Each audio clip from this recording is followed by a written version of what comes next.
term dollar often refers to physical U.S. currency and its use around the world. However, in certain contexts, it's used to describe financial assets, such as U.S. Treasury securities that are denominated in and promise redemption in U.S. dollars. Finally, the word dollar is used to describe its use as the settlement unit of account in international transactions. So I will use the word dollar throughout this speech to refer to these various concepts and hope that it will be clear to which one I'm referring to as I speak. Now, for many decades, the U.S. dollar has had an outsized role in the global economy, supported by the size and strength of the U.S. economy, its stability and openness to trade and capital flows, and strong property rights and rule of law. The dollar's international role has clear benefits for the United States, lowering transaction and borrowing costs for U.S. households, businesses, and government, and widening the pool of creditors and investors. The widespread use of the dollar can help insulate the U.S. economy from shocks from abroad. Now, the rest of the world also benefits from the dollar's international role. The dollar serves as a safe, stable, and dependable form of money around the world.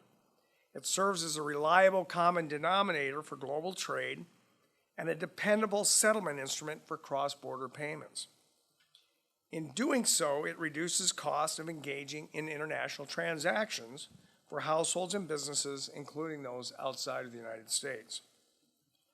Recent commentary warning of a possible decline in the status of the U.S. dollar raises concerns about the effects of sanctions against Russia, U.S. political dysfunction, the rise of digital assets, and China's efforts to bolster usage of the renminbi.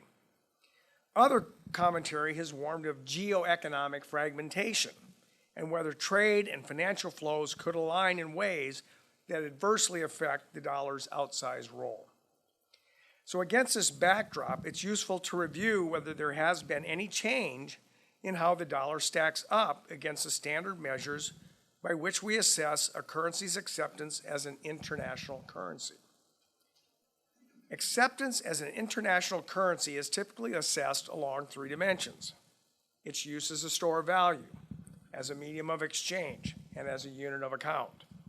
Alarmist headlines notwithstanding, the dollar continues to dominate in all three of these measures, and generally by a large margin compared with any other currency on the planet. The store of value dimension relates to the ability to save in a given currency and retrieve those savings in the future without a significant expected loss of purchasing power.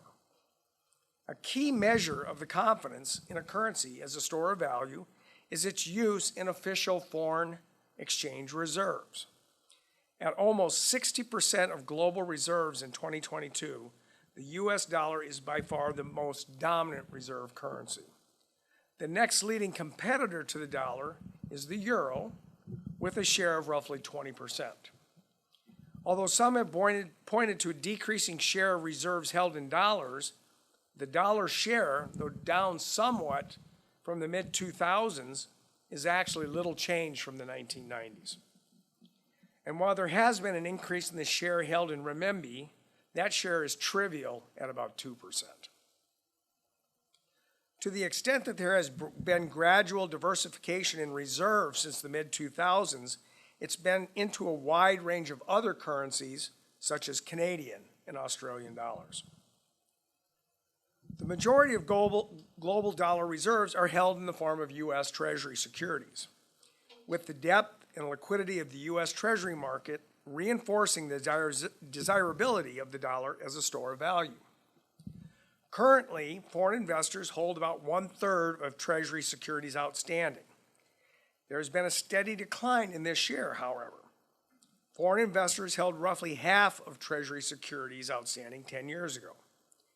A major reason for the decline, however, is that over the past decade, the stock of global foreign exchange reserves has grown much more slowly than the stock of Treasury securities outstanding. So foreign official investors are accounting for a declining share. Foreign private investor demand for U.S. Treasury securities, by contrast, has been sustained and has kept pace with the increased issuance in recent years. The roughly 1/3 of Treasury securities currently held by all foreign investors is now broadly comparable with shares of sovereign debt held by foreign investors in the Euro area, the UK, and Japan. The U.S. benefits from foreign demand for U.S. Treasury securities since it bids up the price of those securities and lowers the interest rate and therefore the interest expense paid on Treasury debt. Another way to look at the dollar as a store of value for the global financial system is the demand for actual U.S. dollar banknotes abroad. Determining exactly how much currency is held abroad is challenging, but research suggests that foreign investors and foreign citizens hold roughly half of the dollar value of U.S. banknotes outstanding. This share is similar to or a bit higher than for Euro banknotes, where recent research estimates that between 30 and 50% of Euro banknotes are held abroad, primarily in countries that are geographically close to the Euro area. Now, dollarization or partial dollarization is a global phenomenon that refers to the use of dollars in foreign countries as a substitute for domestic currency. Typically, this practice occurs because of persistently high domestic inflation. While foreign citizens are free to use any other currency issued around the world, the dollar is the overwhelming choice for citizens in these countries. Fulfilling foreign demand for U.S. currency allows us to earn seigniorage on banknotes held abroad. So by store of value measures, the dollar remains the most widely used currency, though its dominance may have edged down slightly over the past couple of decades. The dollar's attractiveness to private investors and businesses is especially apparent in its role as a medium of exchange. That is, in its use in trade invoicing, global banking, international debt issuance, and foreign exchange transactions. To start with trade invoicing, the dollar is by far the dominant currency. Trade invoicing in dollars means that the terms of the contract are specified in units of the dollar, and the dollar is the settlement object in that trade. Dollar invoicing accounts for at least 3/4 of export financing in all regions, except in Europe, where over 90%, except in Europe, and over 96% in the Americas. So not surprisingly, the euro is the dominant invoicing currency in Europe, but even there, the euro share is only about 50%, since intra-euro trade is excluded, or once it's excluded. Dollar dominance on this dimension has major benefits for U.S. firms, as it removes exchange rate risk and eliminates the need for complicated and costly hedging strategies when they engage in international trade. Now, invoicing dominance is linked to a similarly dominant role in international banking and debt issuance. About 60% of international banking loans and deposits are denominated in U.S. dollars. For international debt securities, about 70% of bonds issued in a currency other than the issuer's home currency is denominated in U.S. dollars. These shares have been quite stable over the past 10 to 15 years. Dollar dominance in international banking has benefits for U.S. households and businesses, since it means that foreign banks have strong connections to the U.S. financial system, increasing the amount of credit available in the U.S. and lowering the cost of borrowing. For debt securities, dollar dominance means that when U.S. firms issue debt in markets outside of the U.S., they can issue in dollars and don't have to bear exchange rate risk. And U.S. investors can get exposure to foreign firms without incurring exchange rate risk. The many sources of demand for U.S. dollars shows through to its very high share of foreign exchange transactions, where, according to the latest statistics from the Bank of International Settlements, the dollar remains by far the most commonly traded currency. The size and depth of dollar foreign exchange rate markets mean the dollar is frequently used as a vehicle currency. Even when firms and investors around the globe want to transact in two other currencies that don't include the dollar, they typically find that it is easier, hard to believe, and less expensive to first conduct a trade between their currency and then the dollar into the other currency. Now, the final role for an international currency as a unit of account, and an important measure on this dimension, is its use as an anchor currency, against which other countries may attempt to limit their exchange rate movements. Here the research finds that the dollar's usage as an anchor currency has increased somewhat over the past 2 decades. Not including the US, economies anchored to the dollar accounted for roughly 50% of world domestic product by 2015. By contrast, the share of world GDP anchored to the euro was only 5%, not counting the euro itself. So to recap, by standard measures of an international currency's use, there has not been any notable erosion in the dollar's dominance over the past couple of decades. Going forward, however, there are potential challenges to the dollar's international status, and some recent developments have the potential to boost the international use of other currencies. A shifting payments landscape, for example, the rapid growth of digital currencies, could reduce reliance on the US dollar. People often conjecture that cryptocurrencies like Bitcoin may replace the US dollar as the world's reserve currency. But most trading in decentralized finance, or DeFi, involves trades using stablecoins, which link their value one-for-one to the US dollar.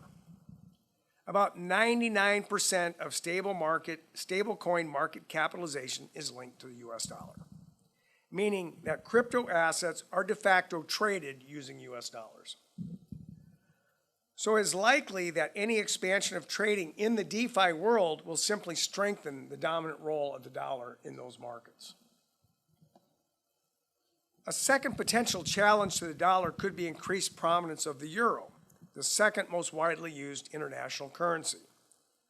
Like the US, the European Union, or EU, is a large economy with fairly deep financial markets, generally free trade, and robust and stable institutions. Wider use of the euro as a reserve currency may have been held back by a lack of a deep and liquid market for EU debt, though there have been some notable recent developments. During the COVID-19 crisis, the EU issued an unprecedented amount of jointly backed debt, and this is EU debt, not individual country debt, reaching about 400 billion euros by May 2023. 400 billion, that's the debt that's issued. While this is a noteworthy development for the EU, this amount is tiny compared with the $24 trillion outstanding in US Treasury securities. The continued rapid growth of China and Chinese efforts to boost the use of their currency could make the Chinese renminbi a more attractive competitor to the dollar and increase its international use. Several factors currently weigh against the renminbi as an attractive asset for international investors. It is not freely exchangeable. The Chinese capital account is not open, and investor confidence in Chinese institutions is relatively low. Recent endeavors by China to overcome these shortcomings include increased efforts to promote renminbi invoicing. For example, it reached an agreement with Brazil to allow Chinese and Brazilian companies to settle trade in their domestic currencies, and has been in discussion with Saudi Arabia to potentially price oil trade in renminbi.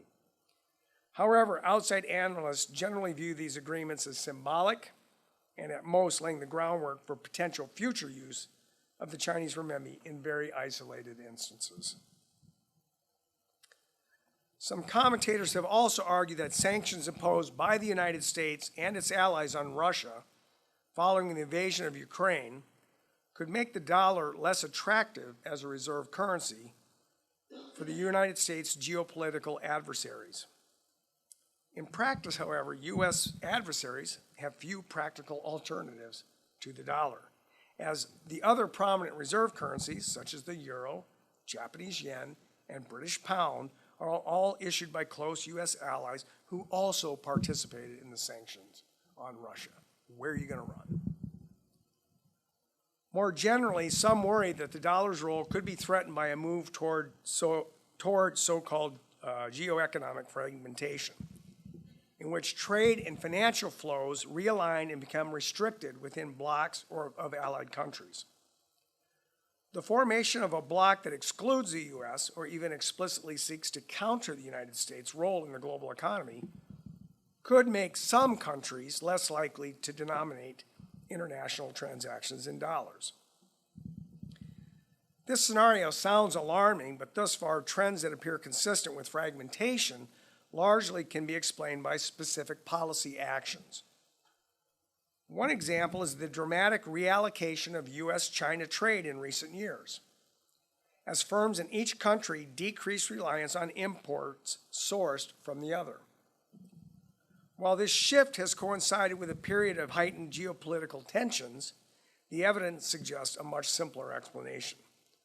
Firms responding to changes in relative prices, in this case caused by the imposition of reciprocal tariffs by the two countries since 2018.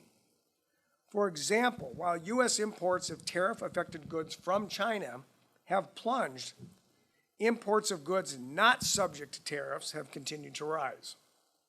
So despite the reallocation of trade flows across countries, at the end of the day, those trade flows continue to be invoiced mainly in dollars. A final consideration regarding the international use of the dollar relates to financial stability concerns. In times of global financial stress, investors and governments seek a safe haven to protect the value of their assets and stabilize their own financial markets. When this happens, there is almost always a flight to the dollar and heightened demand for U.S. dollar assets. We saw this in 2008 and again in 2020. This is the ultimate vindication that the U.S. dollar is the world's reserve currency and is likely to remain so. In times of global stress, the world runs to the dollar, not away from it.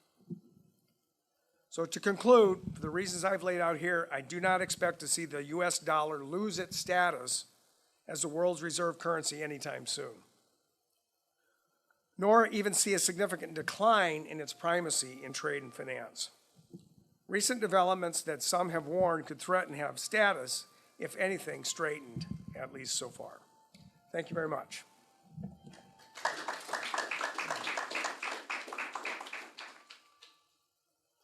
Thank you, Governor Waller. So you've been gracious enough to allow us a few questions before you have to go. But let me kick off one thing you were talking about in terms of cryptocurrency. There's been quite a bit of development in the CBDC space, the central bank digital currency space. Any developments there, either from the Fed standpoint, or do you see CBDC as a potential sharing of the stage with the U.S. dollar? Yeah, I've given quite a few speeches. I've given quite a few excuse me, comments on CBDC, and my question I've always asked since I first gave a speech in August of 2021, which is, what is the major market failure in the payment system that requires a CBDC and only a CBDC to solve? In a little over 2.5 years, no one, to my knowledge, has satisfactorily answered that question. So I can imagine situations, we heard a case today for the Bahamas, where there might be value in it, but for most of the G20 highly developed financial economies, there's just no reason. The banking system works incredibly well. People are happy to have their bank and use their bank for payments. And so I don't ever hear, when I go out and talk to people in the street in the United States, I don't have anybody coming up saying, I really want a CBDC. They don't even know what it is. So it's sort of like the old Field of Dreams. You're building it hoping they will use it, but nobody seems to really care. So I don't see it going any real reason to have it in the U.S., certainly a retail CBDC. There's some arguments for how you could take reserves that we already have and tokenize those to run over different technological platforms, but there you're not really creating any new liability on the Fed. It's just tokenizing how it trades across different platforms. So in the same spirit, you've been pretty consistent about your view on CBDC. I think the last time you spoke at a GIC event, you were equally consistent about crypto in general. What's changed since then? We now have a financialized crypto market with the introduction of ETFs, crypto ETFs in the U.S. market. Does that change your view at all? And any opinion there? No, last year when I was at a GIC event, I kind of look at crypto and I'll repeat it, but 3 buckets. There's some object that's being traded. There's some technology that records the trades. And then there's some technology that executes the trades. The last 2 are just technologies. They could be done in standard finance, trading securities, equities, whatever. Those are just, distributed ledger is just a different database management system. That's all it is. The only thing that's kind of fascinating that has everybody's attention is the object that's being traded, which is this thing called crypto or Bitcoin or Ethereum or Dogecoin or whatever you want to call the thing. And I've kind of made the argument a year ago that, you know, these things to me are like baseball cards. They have no real intrinsic value of any kind. People often buy them and hold them because somebody else will buy it and hold it from them at a later date. We've known this since Paul Samuelson wrote a classic economics paper in 1958, that can happen. And those bubbles can persist for long times. So I don't really care if people want to have an ETF trading baseball cards. I don't care if they want to have an ETF trading crypto. What I don't necessarily want is banks or some pension portfolios holding a lot of this as the main asset in their portfolio for the typical safety and soundness reasons. Understood. So this morning we had quite a bit of conversation about, shall we say, inconsistency of policy with the U.S. and U.S. neighbors and other countries. The U.S. dollar transactional dominance, you talked about that strength, is really a function of this long-standing global network with alliances and allies and partnerships with the U.S. In your opinion, is this network at risk of weakening either because of U.S. fiscal or regulatory or diplomatic uncertainty that exists? Well, I guess you'd have to say if, you know, international trade declined dramatically, there'd be less need for an international reserve currency. That would be one obvious. I don't see that kind of collapse in world trade occurring in any way, shape, or form. But if you're going to have a reasonable amount of global trade, whether it's just shifting who your trading partners are, but the level stays the same, it's still going to play that role. So unless, like I said, unless you're going to shut down trade with everybody and go back to 1930 with Smoot-Hawley and everything else where the global trading system collapses, you know, I don't see any reason why we would see a real dramatic change. You'll just see a change, like I said, you'll just see a change in pattern of where the things flow and who holds it and cares. And if you care at all about any international reserves, where are you going to go? I mean, the U.S. Treasury is about the best asset in the world to hold any kind of reserves in. There aren't really any other kind of reserve. If you want to go into Bitcoin to hold your nation's reserves, go right ahead. You know, but I don't think most nations would think that would be a wise policy choice. So out of the list of seconds behind the dollar, you mentioned crypto, you mentioned the euro, why renminbi won't be able to get there. What would it take for the Chinese, from a policy standpoint? What would need to change? I guess making the renminbi more convertible, opening up the current account. It would have to be. You would have to have the Chinese replicate everything that we have, and then you have this problem. They just replicate what you have, and we know people are sticky in terms of what they do. Their payment instruments, their patterns. So even if you reproduced it, it's not clear everybody would shift over to it. You'd have to do something else. Go beyond that. And the other thing to do, and this is an old idea, but to be a reserve currency, you have to issue debt.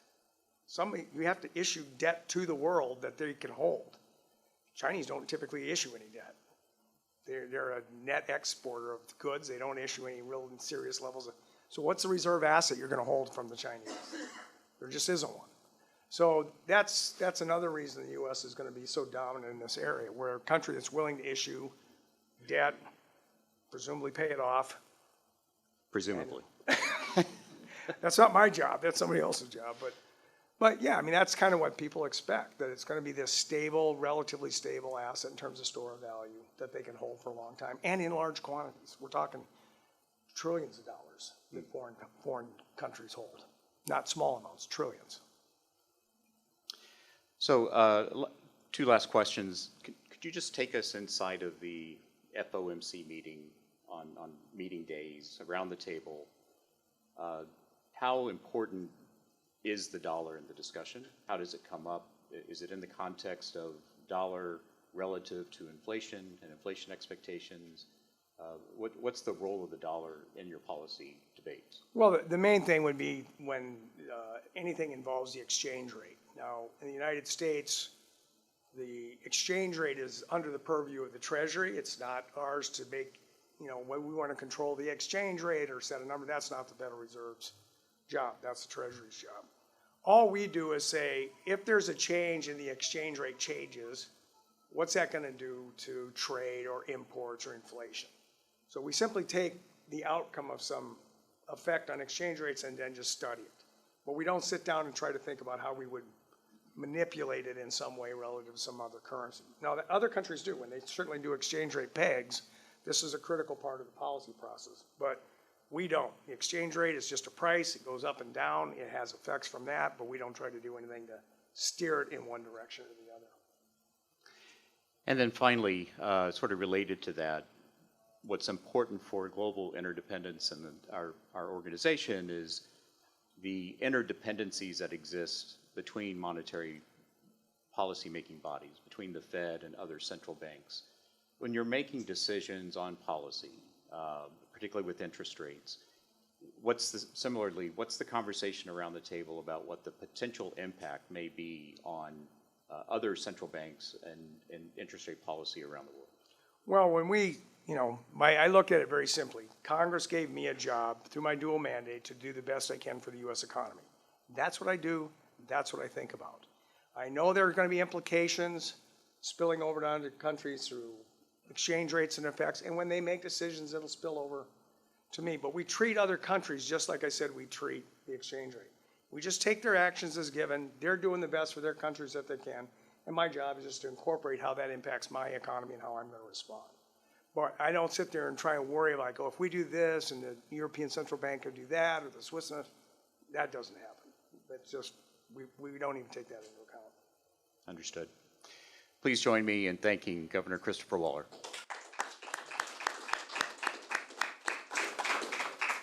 And on time. Thank you. That's good. All right, who's up next? See, when you make history, good things happen. So we do have a little time left before our next session.